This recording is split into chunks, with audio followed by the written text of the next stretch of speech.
ગરડી ભક્તિ કોને કહેવાય?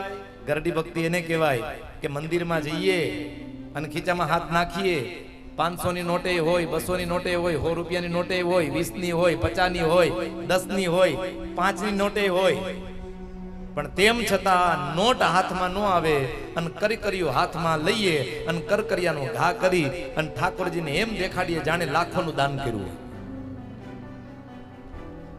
એવો ઘા કરીને કરકરિયું નાખીને પાછો 2 હાથ જોડીને પ્રાર્થના શું કરે? હે ભગવાન, અંત કાળે વિમાન લઈને આવજે.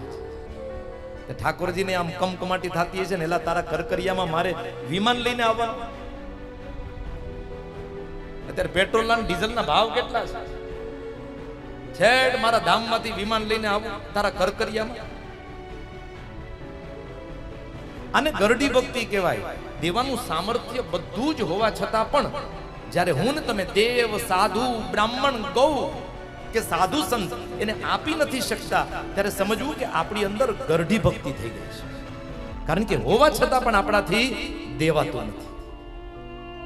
આ ગરડી ભક્તિ છે.